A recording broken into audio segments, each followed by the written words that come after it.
with C9 about whether or not they should be starting Svenskeren or Blabber, or whether or not Nisqy should be on an AD carry or a mage. But I think another important discussion for Cloud9 is what will Nisqy play, because throughout the summer split, he showed the majority of his success on melee champions like Aurelia, Sylas, Kayle, or Qiyana. So the Qiyana ban is good. We know how nerfed Sylas is.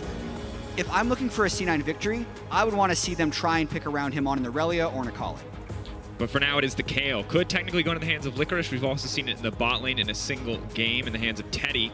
So obviously can be used as a flex pick, but may already be set to go into the mid lane, especially if this Renekton does get locked in. But G2 do not hesitate to lock in the Ryze as well as the Kaisa in their first rotation. Yeah, and Vedius, this is looking pretty G2 tryhard, right? I think the 6-0 is very meaningful. I don't think Worlds is necessarily the time to do the happy games. We'll have to see with the rest of the draft going through here. But if this Renekton is locked in, I think that would be actually a good pick for C9. What does surprise me from G2's side is the fact that they chose to prioritize the Kaisa over something like the Xayah, because multiple times during the regular season we would see them pair up a variety of different supports with the Xayah, even if the Rakan was not available. So showcasing a slightly different priority, this could suggest right now that they're thinking along the lines of the Nautilus, who is up and available. If they don't feel comfortable, they could also do the Morgana, which is a pretty strong pick into the Thresh as well.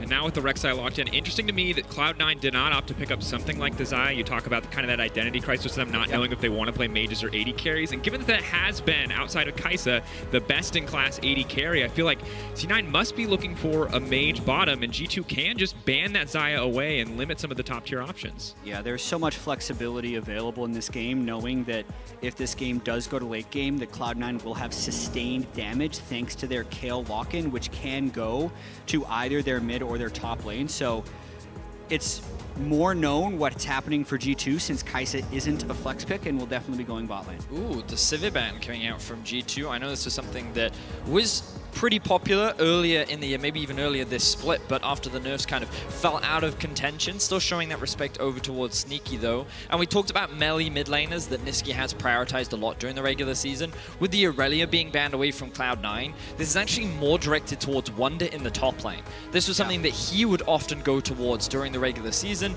to act as more of a split pusher and lane carry, especially given his PerkZ is likely going to be playing more of the defensive scaling bot side of the map. And before today, before the Shen game that Licorice played earlier, he was the best performing top laner in this group in terms of laning stats. Found multiple solo kills, was always up in CS. And so to set him up for success by banning away two premier top laners feels like a good source or a choice from the side of Cloud9, as we might just, that would be a new one. The Mickey Blitzcrank locked in on stage. I'm ready for it. Now, we have already seen a lot of Blitzcrank this tournament, primarily from RNG. We did get to see it from Fnatic as well, and we were wondering if it was going to spread out into other groups. This is an opportunity now for G2 to showcase some of their Blitzcrank mechanics and see how much the team plays around it. Sneaky's Caitlyn. Jatt, you got to, as the NA representative, you got to talk to me about this one. So Caitlyn is a pick that C9 and the rest of NA played somewhat sparingly, but it was basically when they wanted to play very heavily around bottom lane and actually get a lot of early turret plates. So in this composition, it may seem a little bit odd since they do have the Kayle, but that would generally be used as like a bridging mechanism. So you have a strong Caitlyn to get you through the early game, and then Kayle would try and come in the mid or late. But you heard Yamano talk about it on the desk. Nisqy's Cassio, it wreaked havoc in Europe. Now we have to see the same, if he can do the same as an NA representative on the world stage. That's a pretty big pick. So I was thinking that G2 could consider a Kled right now, just because they lack a little bit of engage, and I also think that it matches up very well into the Kayle. But given that they're hovering through a variety of picks, it looks like that the Ryze will actually be sent into the top lane for Wunder, a champion that he did in fact get a pentakill on at the MSI group stages. And honestly, hoping to repeat that performance once again.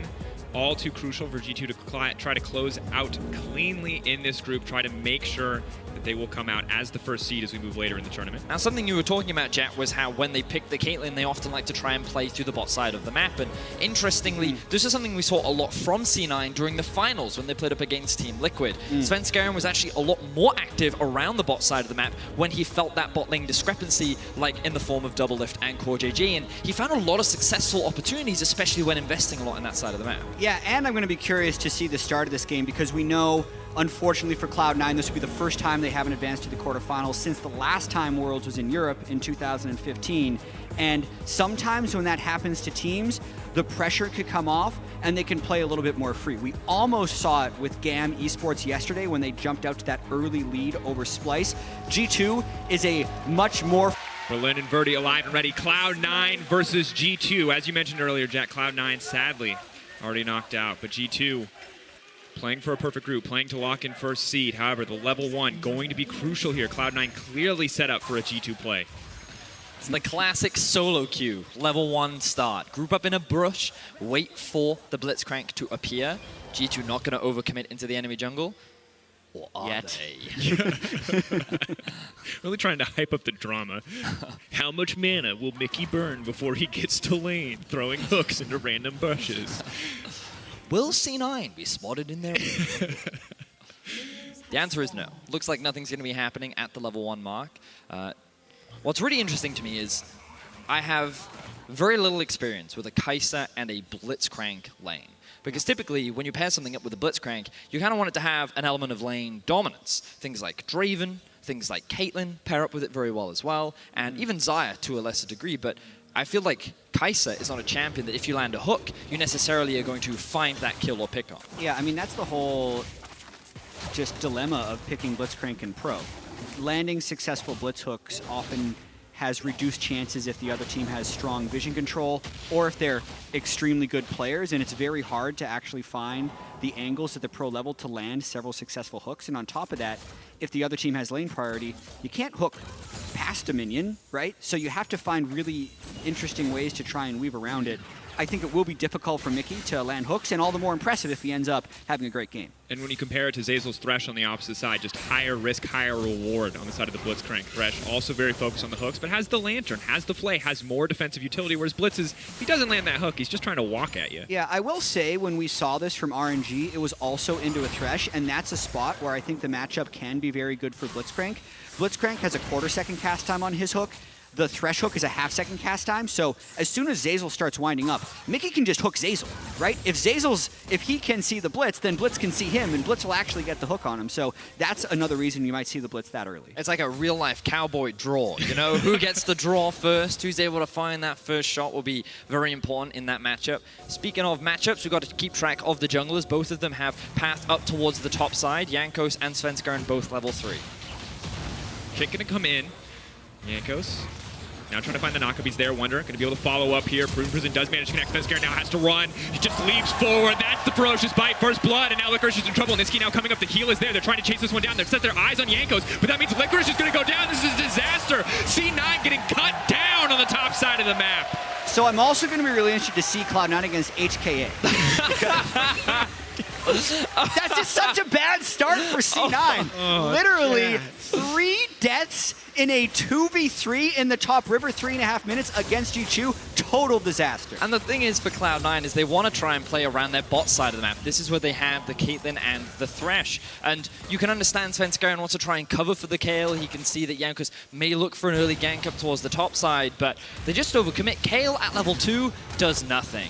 And given the fact that Licorice is separated away from Svenskeren while Jankos is just beating down onto him, he does speed Nisqy into his death. Don't discredit the Kayle at level 2, Vedius.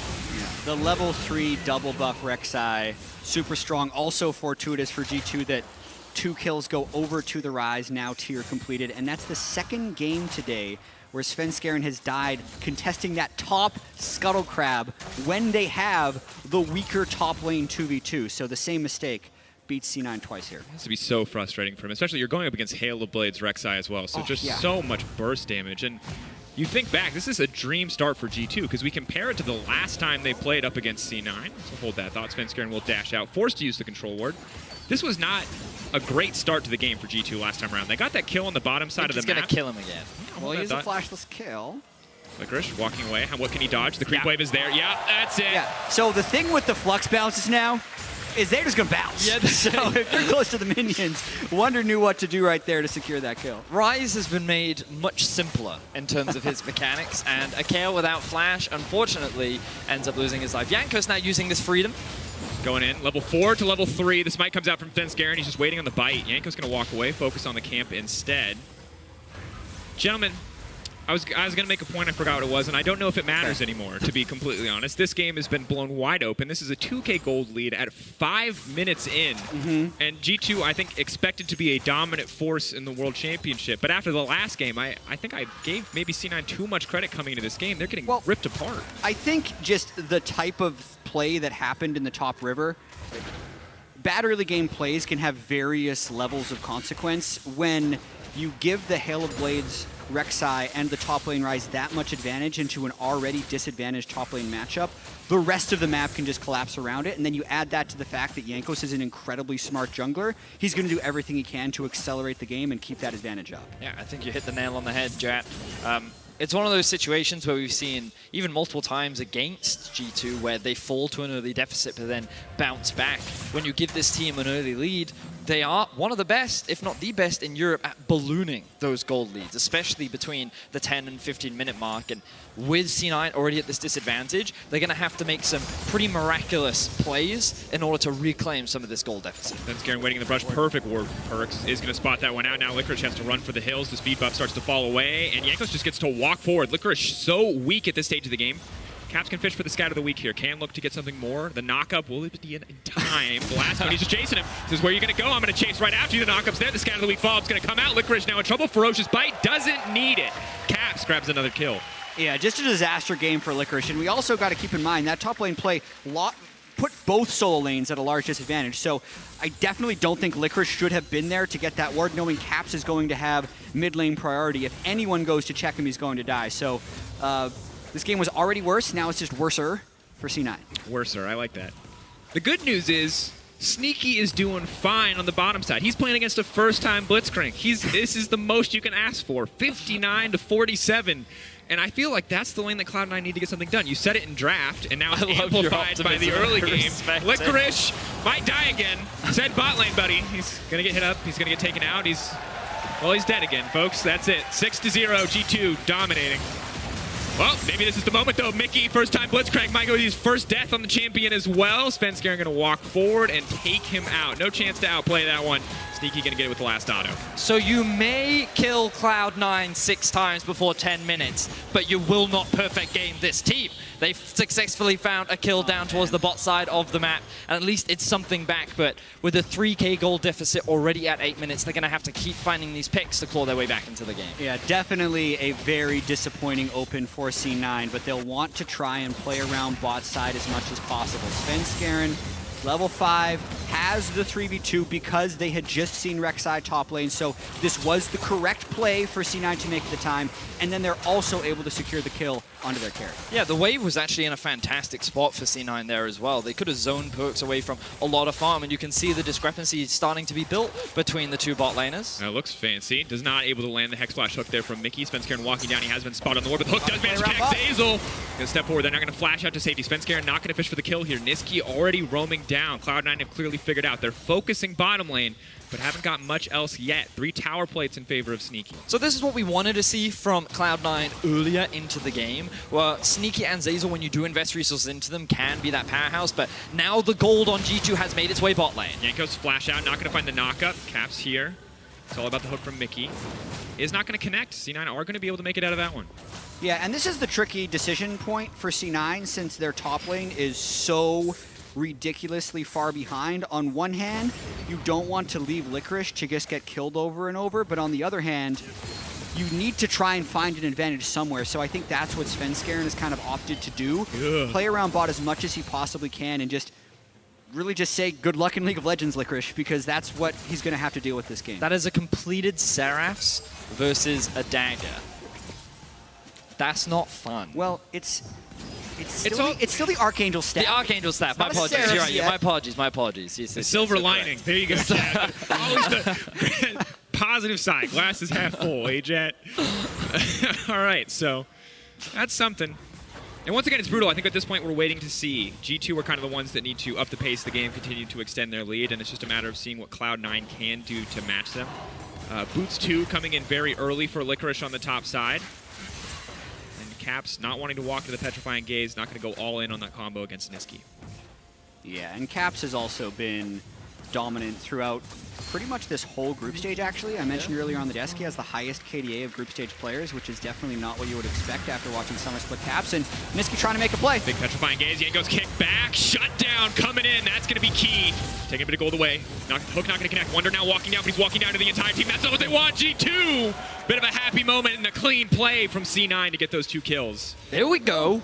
Hey. That's the play that we're looking for. Yeah, it's playing around bottom side. It's the only thing that C9 can do to try and get this game. And then fortunately for them as well, Wunder teleported in to give that bounty back. But here comes PerkZ. Walking him down. One more auto's going to do it. PerkZ.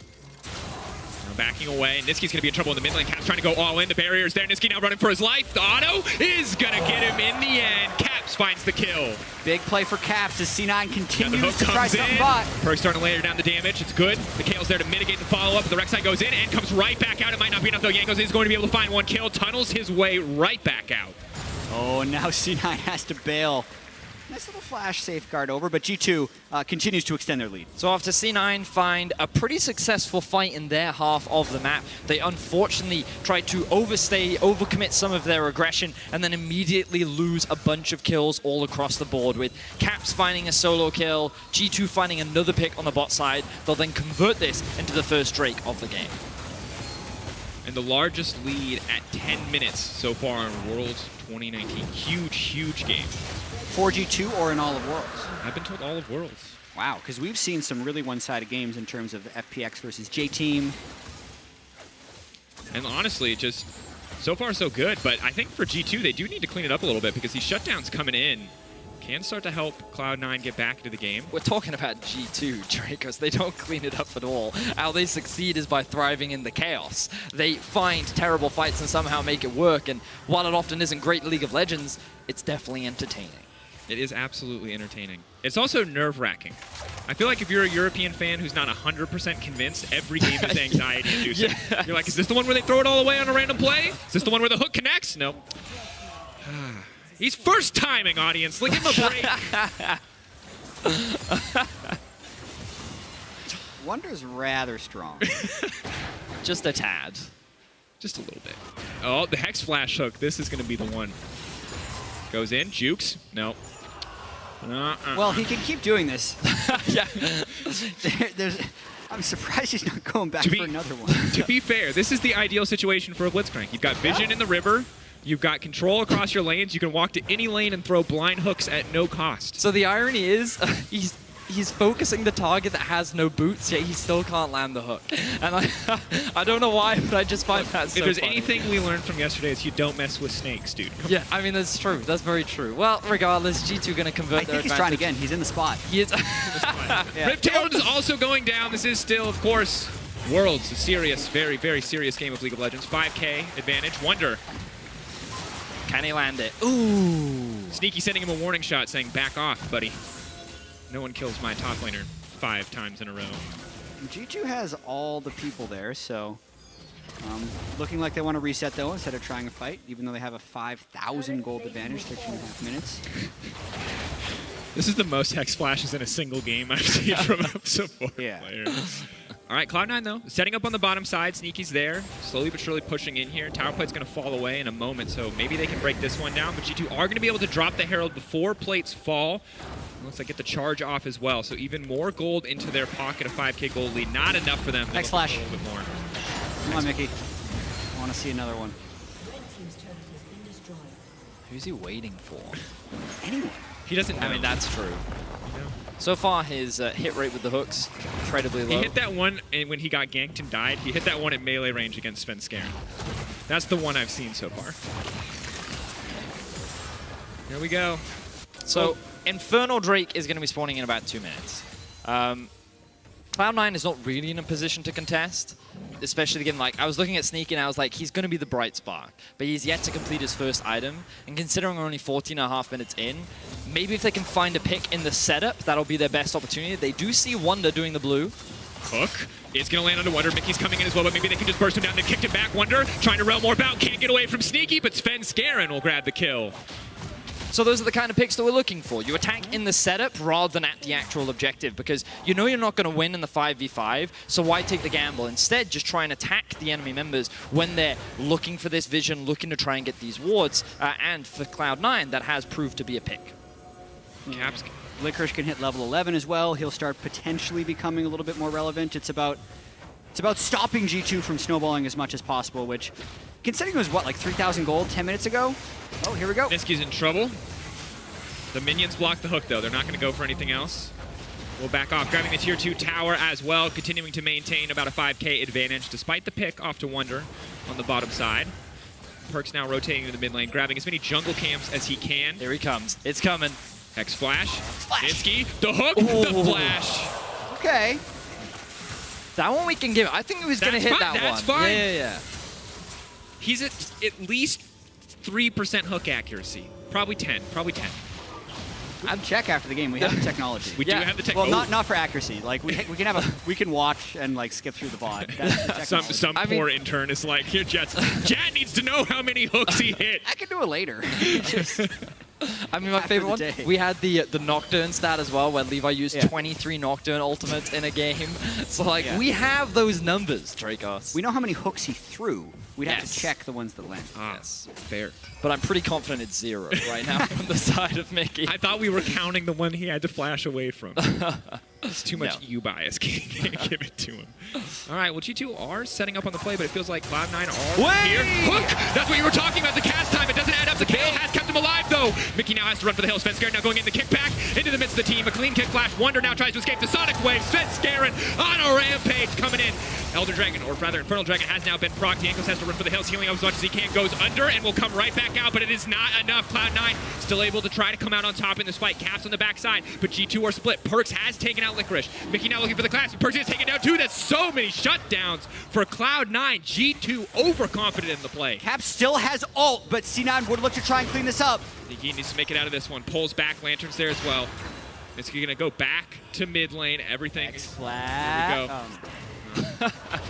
So much suspense when he channels it. Now, considering the deficit that Cloud9 found themselves in... Wait, is this a teleport? Yeah, it's a teleport flank. Here we go. C9 will get the Infernal going Drake. down. Nisqy's gonna get this one. Oh, Zeyzal's dead. That's the power of Syndra. Sneaky now needs to make his way out. Can't make it over the wall. That's a heartbreaker. Double kill coming through for Caps. We have another teleport come through from Licorice node. Now it is Cloud9 that are on the attack, but Nisqy now needs to run. The hook. Will it land? No. No, it won't.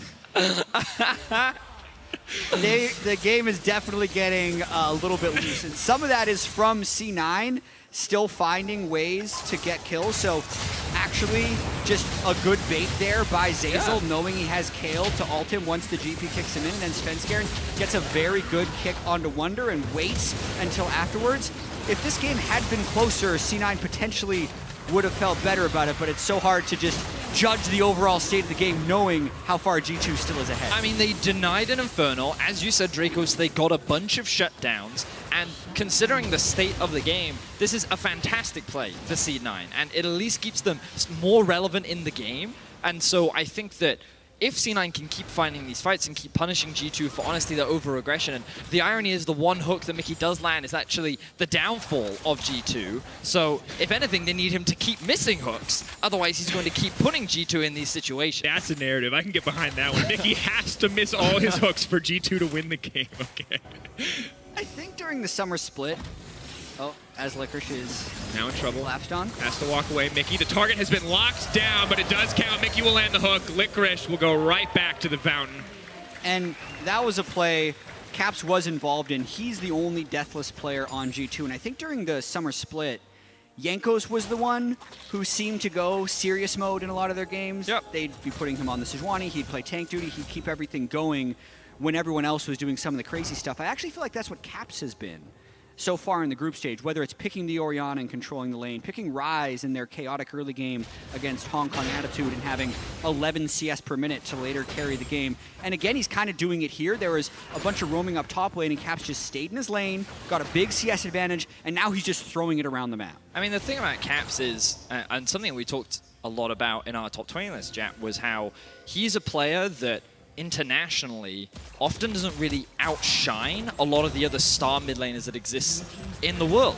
And I feel like that in this group stages, I mean, even in the first half, he did get solo killed by Chovy. And I feel like he often proves how much of a gap there is between him and everyone else in Europe, and he's still looking to prove how much stronger he can be on an international stage. So with G2 guaranteeing their quarterfinal, I am someone that still has my eyes on Caps and still think, yes, it's great that he's able to have these performances against the likes of a Nisqy, but can you still keep up with the likes of a Faker, and can he ever overcome his eternal rival in Rookie? And, I mean, it's a difficult task, to be certain. For now, G2 focused on this game. The hook will connect. The rest of C9 is now collapsing, but PerkZ is just free hitting on his support there. Zeyzal, Mykix now going to be in trouble. Will get taken down. The Ryze is now moving in. The Lantern is there. Nisqy wants to take it, but he's not even concerned. He's focusing instead. Another hook lands. That's clean from Zeyzal. And Nisqy's there with the damage to back him up. Now the Baron is alive, and all 5 members of C9 are up and ready to start it. The Kayle doesn't have TP, so Licorice really needs to start moving for Cloud9 to potentially come back into this game. Yeah, the DPS from Nisqy is pretty good on the Cassiopeia. They just have to worry about Svenskeren taking damage. Caps and PerkZ would want to fight this if C9 tries to stay on it. Zeyzal getting lower and lower. Svenskeren, no energy. Focus too much on the Baron. Does not have a lot left. It will reset. But Cloud9 still at a 5K deficit, but still fighting back at every single step. Yeah, I mean, they pushed the game to a late enough point where one more big team fight from C9 could turn into a Baron and then actually an even game. So this would be the time where G2 needs to actually clean up their play, not have Mickey and Wunder getting caught up. This is actually the second play where Mickey has been going for something, gets picked himself, and then Wunder ends up showing up after the play has gone wrong, and he just gets CC locked by Nisqy's Cassio. Yeah, and Cloud9 are actually working much better as a unit than G2 are. And whenever G2 look for these picks, it's actually they who are getting punished. So if C9, we already talked about if they continue to do this, this is the second time they've now punished G2 successfully. So there's no reason not to believe that they can't keep doing it. And it's now up to G2 to, as Jatt was saying, clean up their play, get a little bit more control over their side lanes, because I feel that one of the big things that's hurting them right now is actually managing and setting up their vision. And if they can do that and set up for Baron, then G2 should be in a better position. And fishing for a play. And you can't blame them. When you're behind like this, you have to go for some of these death brush plays. You're looking to catch out single members. And as much as we've been joking about Mickey's Blitzcrank, hasn't had too much of an impact yet, whereas Zeyzal on the opposite side has hit so many clutch hooks, had so many good fights, but still, G2 with the gold lead here, get the lane priority, they set up for this Drake, and C9 just are not in a position to contest. Let's not forget that Wunder was 4-0 at the beginning of this game. Now he's 4-4. The entire Baron River is in control of Cloud9.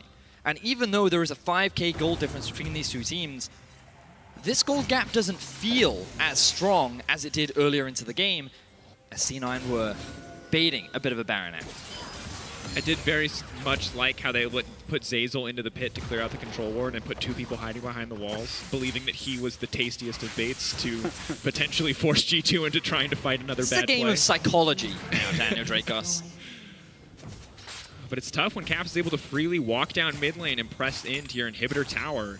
It's always going to be so hard to hold on to any kind of Baron vision for an extended period of time, and Wunder just waiting in the darkness, looking for a single pick that could open up G2 to take the Baron themselves. And the wave control by G2 has improved kind of since that last ugly team fight we saw. So Wunder, as you mentioned, waiting down bottom in the fog of war after pushing in bottom lane. Caps taking the mid turret after pushing in mid lane. So C9 isn't really as hidden as you would think. Tries to make his way out of this one. The K ulti comes in. Good timing. Major cooldown used. Cap's going to get a bit of poke back in exchange. Svenskeren has flash. Awkward sonic wave, but good on Wunder to sidestep there. Both teams honestly just feel like they're setting up for a bigger play here. Mickey continues to fish with the hooks. Always have to respect the potential for this Blitzcrank. Has been a non-factor thus far, but as G2 set up more and more vision control, it will be easier for him to land this on an unsuspecting opponent. This next hook might lead to a Baron, Drakos. The hook after this one. That was a bold call. The hook is leading to a Baron. Now, Setup is there. Blue buff has been taken away by Caps, but C9 are just going to walk into this one. Miasma is down. Major cooldown. Jankos slowly but surely getting chunked away at Cloud9. Do not feel comfortable to walk in and contest this. That's the Baron for G2. The hook lands to get the follow-up fight as well. They just got the Baron, and they take out Nisqy on top. So G2, after all of the crazy shenanigans that have been this game, will secure the Baron. It's definitely been chaotic, but another fight is ensuing. Mykix getting picked off, might buy a bit more time. G2, do they want to go for a bit more? They've used a lot of major cooldowns in the trade, but good pick for C9. Zeyzal, though, has to be careful. PerkZ going to ult forward. Svenskeren leaping in and out. Good play. Uses the Resonating Strike plus the Safeguard to bait out the Zhonya's from Caps. And throughout all of the shenanigans in the 25 minutes of this game, the gold lead has continued to grow for G2, and I think a lot of that is just looking at the CS of Caps. He's still at 10 CS per minute. You can see his bounty just continues to grow. Even though Wunder has died 4 times, he's still sitting at the same gold value as Caps. So they're keeping their gold up even if they're dying. Kicked out in there. situations like good play by Svenskeren. Now has to back off, but we'll go right back in as soon as the team is there. The play comes out. Wunder now has to run for the hills. Kayle out there as well, and Svenskeren popping off this game. So he did have the Seraphs up, chose not to use it, either forgetting or believing that it wasn't valuable. Hook now lands on the Caps. He's got no stopwatch. Gonna be big. Licorice now stepping forward, Doesn't but matter. just one shot. Zeyzal. PerkZ now on the way in. Already marked. Licorice is going to get run down here by PerkZ. He knows there's no ultimate. Svenskeren is just next on the list. Nisqy on the backside. Maybe they can hope to kill Mykix, but they're not going to be able to get anything else. The hook, it misses again. The ulti comes out for Mykix, but Nisqy still has to run. He's going to take him down. Sneaky, a nice shot to finish that one off. Rek'Sai comes in. The trap now on the ground. Sneaky now needs to get away. He gets it. That's the double headshot, point blank from Sneaky. Cloud9 are continuing to find these picks. This fight has been 3 for 3 so far. Flashing from Nisqy. Clean turn away from Caps. Almost got caught in the animation, would have gotten stunned up. Nisqy could have looked to finish, but the TP's now coming in. Nisqy either needs to win the play or get out. He's not going to get the opportunity. The Seraphs comes out, Caps burning down. Will it be enough? Walks back into the Miasma. Will not drop. Such a close exchange. This game stays explosive. 31 kills now. This is a messy game. This really is. So when you see G2 get such an overwhelming early game lead, expectations are that it's just a clean stomp. It has not been that at all. C9 have done a great job of finding picks, but mistakes like this from Wunder, look at how overextended he is, and everyone else on the rest of G2 is back in base. They're resetting, like... Yeah, you would like to see from G2 them to be playing this more cleanly, because I think you want to get stage practice of playing clean resets. Yeah. Especially if they win this game, they go into a potentially first seed clinching game against Griffin at the end of the day. And then the good thing for G2 is wherever Caps goes, things go well. And every time he seems to show up in fights, it works out. Blitzcrank, on the other hand, has had the opposite effect. What I've learned is that I don't need to ban Blitzcrank if I ever meet Mykix in solo queue. I think that he actually landed that hook. But we didn't see it, so it's not a problem. If a hook lands in a replay, did it really land? Yeah, these are the questions, Jatt. This is the thing that ProView ruins, is fun questions like that. Someone could check, someone could go back. But G2, Sneaky's down, they're breaking in the top side. It could be a last desperate hold from Cloud9. They definitely have the tools, the Petrifying Gaze up and available. The hook will miss once again.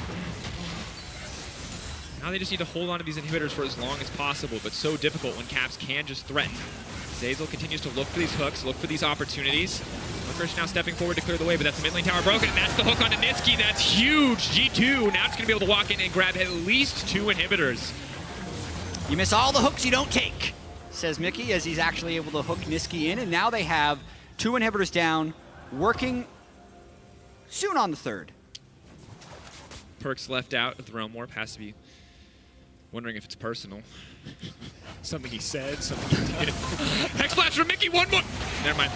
I don't know, I'm sorry, audience, I'm banning you. This could be the final siege, though. Once again, Cloud9 holding on as long as they can. Nisqy 14 seconds on respawning. No doubt this should just be a G2 closeout. But maybe Cloud9 have something left in the tank.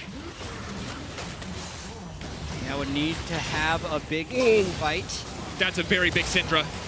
Wunder just walks up and finds the kill onto Zeyzal. Nisqy now finally alive. Caps goes in. Is just going to find the kill. No! Kill ult! I think he was trying to wait it out, but well played by Licorice. Licorice comes up clutch there to keep his AD carry alive. C9 doing everything they can to try and keep this game going. Mykix. unsurprisingly, misses another hook. Nisqy taking so much damage before he even gets to fire back, just getting outranged by this Syndra. Scout of the Week will not connect on the Licorice. Wunder falling very low. The Kayle, 1.5 items. Can look to do a little bit more damage now as the hooks just continue to miss. Once again, it takes one connecting for this game to end. So as much as we're laughing at Mickey, so this game will never end, is what you're telling me, Daniel. For the record, I do have a good relationship with Mickey. And I want you to know that I would say 10 times worse to his face. He is the type. I mean, all these G2 players are. One thing I really like about him, how free they are to joke around. Yeah. Whether or not they are successful or unsuccessful. Caps, interestingly enough, like he started off being one of the most troll players. His interviews have been remarkably professional at this World Championship. The one we saw on stage, he's been so respectful of his opponents. He talks about the struggles he's potentially gone through himself. And honestly, is playing the cleanest of everyone on G2 as well. I mean, 7-0-6. No one is getting that bounty. That has to feel good from him coming through. And the rest of the team, you said it. Caps is kind of the rock right now for the squad, and it feels like it's been rotating. Which member of G2 is the rock? It was Jankos in the regular season. I feel like it was Wunder more towards the end of the spring split.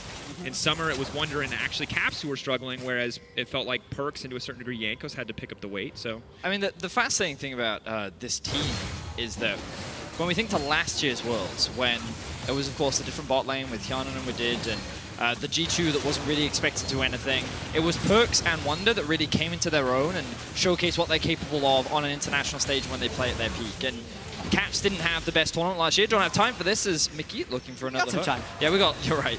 My bad.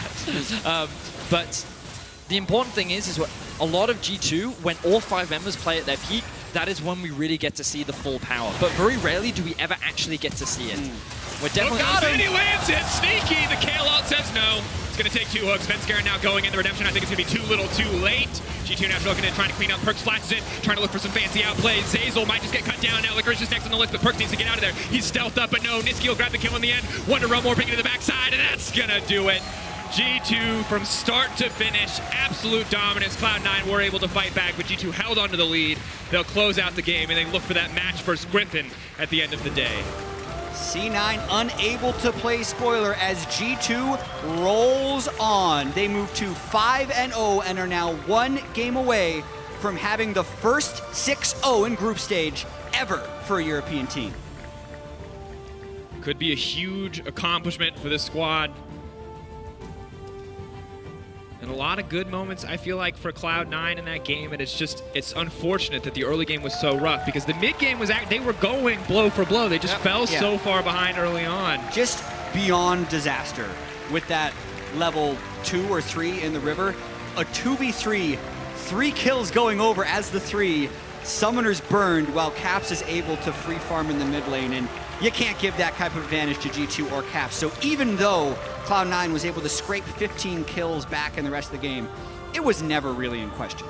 And the good news is, if you're going up against G2 in a best of 5, you'll probably never have to ban Blitzcrank.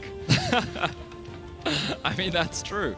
But also, if you're a European fan, this performance probably didn't instill you with a lot of confidence.